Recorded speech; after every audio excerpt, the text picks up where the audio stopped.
सुबह का टाइम। आंगन में निशा और आरव जमीन पर बैठकर कंचे खेल रहे थे। निशा जीती हुई बोली, देख आरव, मैं फिर से जीत गई ना। आरव मुंह फुला के, तुम चीटिंग करती हो। निशा, मैंने नहीं तो, तुम हारे हो। किचन से नानी की आवाज आई, अरे राहुल उठ जा बेटा, वरना चाय ठंडी हो जाएगी और फिर तू बोलेगा कि तुझे चाय ठंडी दे दी हमने। मैंने कंबल के अंदर से बोला, नानी चाय ठंडी होती है तो पीने में इजी होती है। नानी, ज्यादा स्मार्ट मत बन, बाहर आ। तब निशा उठकर मेरे पास आई, मेरी चादर खींच के बोली, राहुल भैया उठो ना, आरब बोर हो रहा है। मैं आंख मलते हुए, आरब बोर हो रहा है या तू मुझे डिस्टर्ब कर रही है? 5 साल का आरब तुरंत भाग के मेरे पास बैठ गया। आज मेरे साथ खेलोगे ना? उसकी आवाज़ इतनी सीधी थी कि मना करना मुश्किल हो गया। मैं मुस्कुरा के, पहले चाय तो पीने दो। उठ जा राहुल, वरना ब्रेड लेने के बजाय तुझे पड़ोसी के घर भेज दूंगी। मैं उठते हुए, अच्छा ब्रेड ही ले आता हूँ। निशा बोली, मेरा बिस्कुट ले आना आरफ, और मेरी चॉकलेट। नानी, तुम दोनों चुप रहो, ये लड़का है, ग्रोसरी नहीं। मामा, पर डिमांड तो स्ट्रांग है। नानी, तू भी चुप, वरना तुझे भी इसके साथ भेज दूंगी। सब हल्की सी हंसी हंस पड़े और मैं सोच रहा था, ये खर रोज बेवजह बिना किसी बात के लड़ता है, पर बिना वजह ही साथ भी रहना पसंद करता है। स्कूल अभी शुरू नहीं हुआ था। दिन का ज़्यादातर वक्त नानी का काम, निशा की कंप्लेंट्स और आरब के टॉय संभालने में लग जाता था।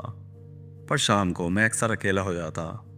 पार्क के गेट तक तो जाता, पर बेंच के पास रुकता नहीं, क्योंकि बेंच का मतलब तो वो थी ना, और वो मतलब होता था दिल का फिर से भारी हो जाना। एक शाम मैं दूध का पैकेट लेकर गली के मोड़ से मुड़ रहा था, तभी पीछे से आवाज़ आई, राहुल। बस उस पन्ना जैसे किसी ने मेरी सांसों का रिमोट पॉज कर दिया हो। हाथ से दूध गिर गया। दिल बोला, मत मुड़, अगर गलत निकली ना तो फिर से दिल टूट जाएगा। पर पैर पैर नहीं मान रहे थे।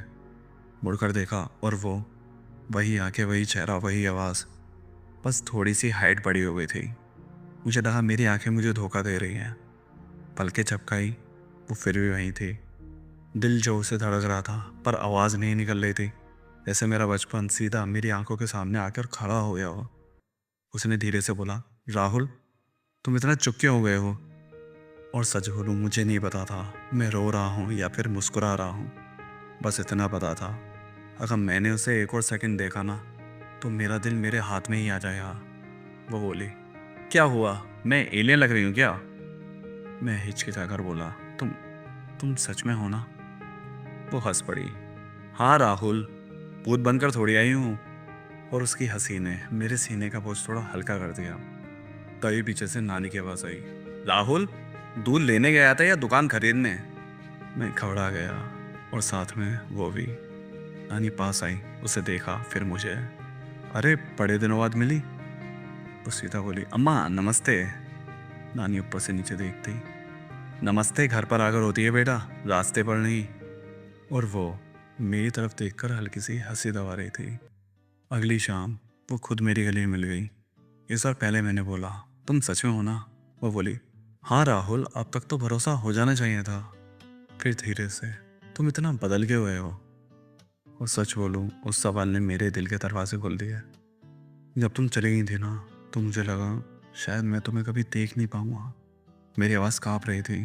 वो बोली, राहुल इतना नहीं सोचते हैं, तुम अपनी लाइफ को जीना सीखो यार, कब तक ऐसे घुट के जीते रहोगे?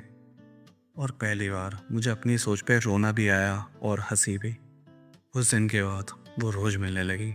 कभी नानी से बोलती, अम्मा राहुल को थोड़ी देर भेज दो ना, वरना ही घर पे परमानेंटली चिपक जाएगा। नानी, इसको तो चिपकाना ही पड़ेगा। और वो मुझे आंख मार कर हंस देती।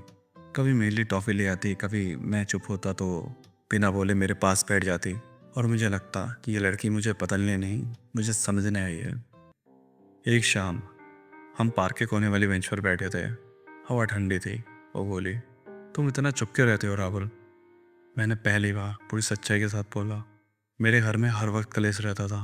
पापा माँ को पीटते थे बेवजह, कभी हमें मारते, कभी माँ को मारते।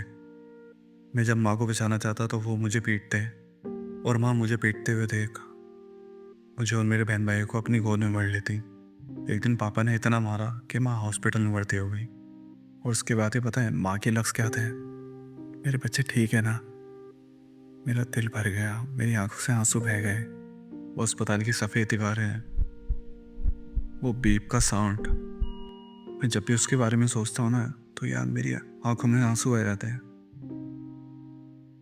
मैं हर वक्त बस यही सोचता रहता हूँ कि काश काश मेरे पापा भी मुझे और मेरे बहन भाइयों को और मेरी माँ को एक हैप्पी लाइफ दे पाते हैं। काश काश मेरी ज़िंदगी में ये सब ना हुआ होता।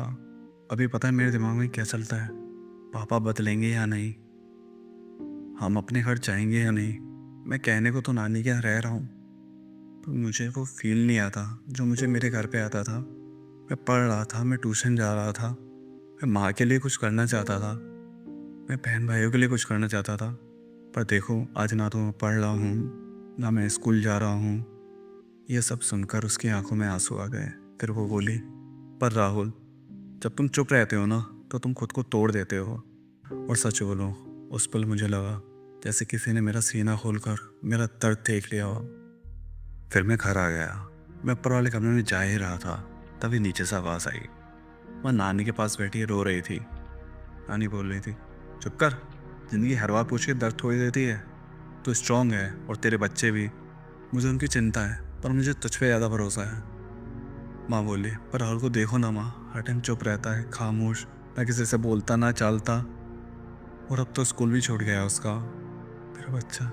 नानी ने धीरे से कहा, जो बच्चे चुप हो जाते हैं ना, वो सबसे ज़्यादा टूट चुके होते हैं। और उस वक्त मुझे समझ आया, नानी बोलती कम है पर महसूस सब कुछ करती है। तो दोस्तों, अगर आपने ये कहानी यहाँ तक सुन ली है तो आपका बहुत बहुत धन्यवाद। आपको ये कहानी कैसी लगी हमें कमेंट करके ज़रूर बताएं। साथ ही चैनल को लाइक, सब्सक्राइब और शेयर भी कर दीजिए। मिलते हैं अगले पार्ट में। तब तक के लिए गुड बाय।